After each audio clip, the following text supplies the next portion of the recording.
So let's make it possible to kill the enemies, and like in typical platformer games, let's make it so that you can kill them by kind of hitting them from above, and if you just bump into them, then they will hurt you. So oh, by the way, there was one thing that we noticed also, that the default controls were set to yes for the other instances of this enemy. So let me actually just select all my enemies by clicking here, and I want to make sure that the default controls are no for each one of them.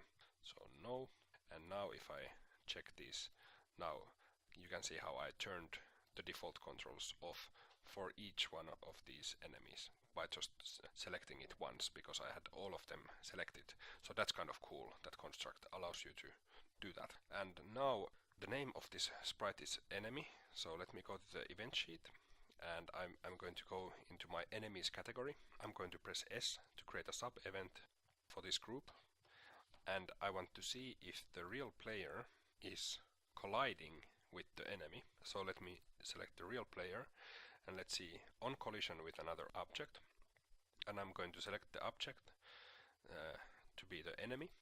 Done. So now we're simply checking if we are colliding with the enemy.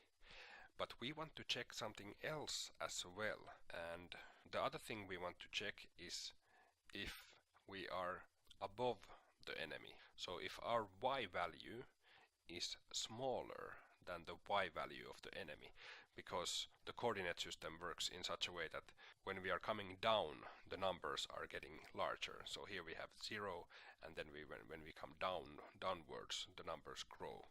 So that's why we want to check if the Y value of the player is smaller than the Y value of the enemy.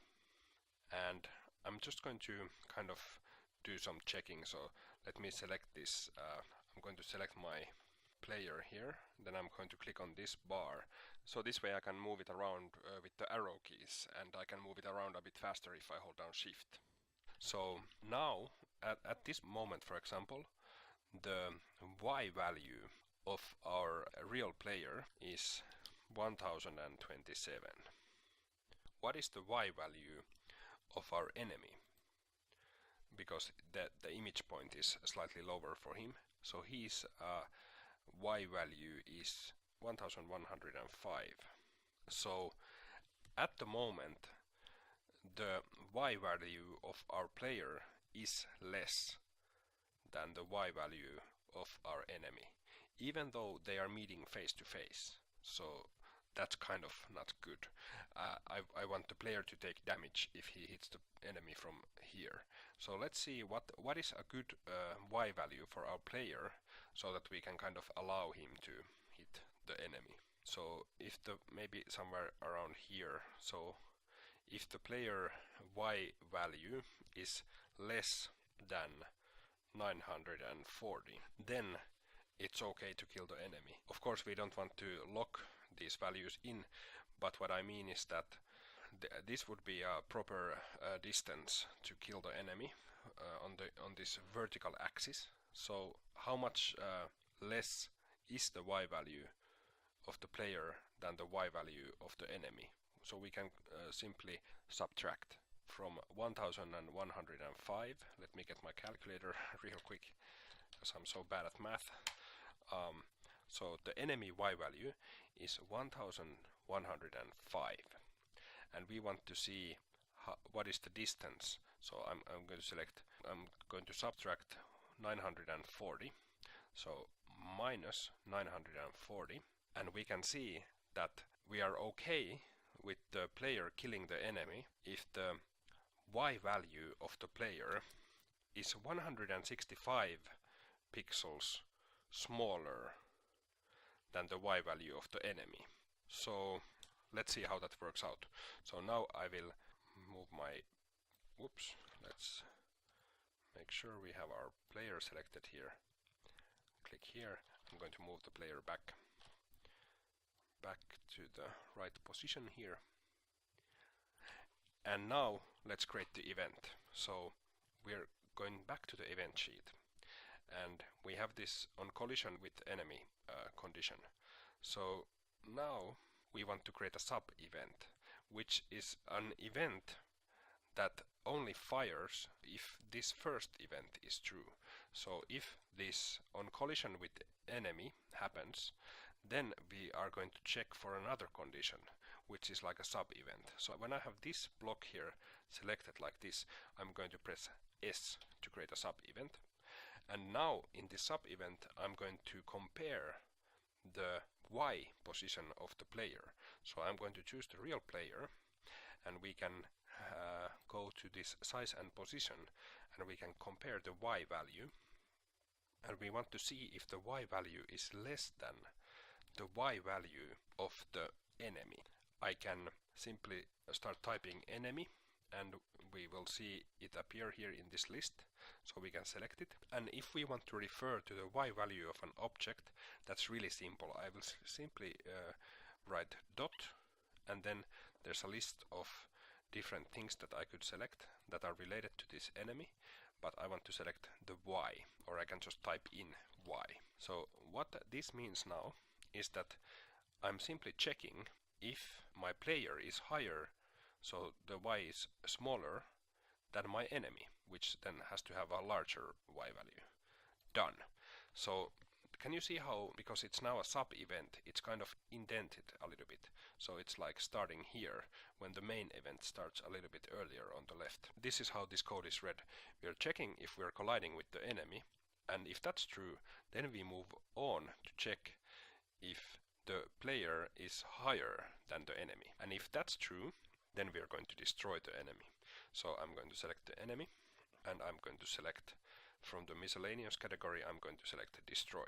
Let's see if this works. So now if I go and bump into an enemy, so if I bump into an enemy and I'm higher than the enemy, then I can kill the enemy.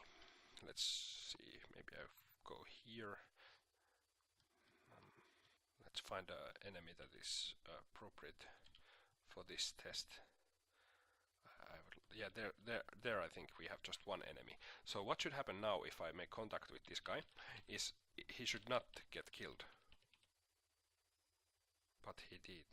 Let's take a look at the collision polygons of these guys, which are a mess. So let me set to bounding box. And then I will bring this down a little bit, so that can be like 30, as well as this one, 30. Let's move this X to 20. This one can be 120. X20. And this can be 120. Let's move this a bit higher, 130 and 130. Let's see how this affects it. So now it should fit. Let's see if it... Okay, it gets destroyed still, so something is not working, obviously. Oh, yeah, so this is simply a logic mistake. I mean, I was showing you how it has to be 165 pixels smaller, and now I just completely forgot to do that. So this is very typical, that you have an idea and then it's not working, and then you realize that how stupid you have been. So of course it's not working because I'm simply comparing the Y values, but what I said earlier is it needs to be 165 pixels smaller. So how can we do that? Well, what if we just subtract from this enemy Y value 165, like this, minus 165. So now this condition is true only if our player is even higher than the enemy when we take 165 pixels out of the Y value of the enemy. So now things should start to look better. Let's see. So now this enemy should not die, and now it's working. So these enemies are giving us damage, but they are not dying when we hit them. But if we hit them from the top, we are still taking damage, which is fine because we haven't addressed that yet.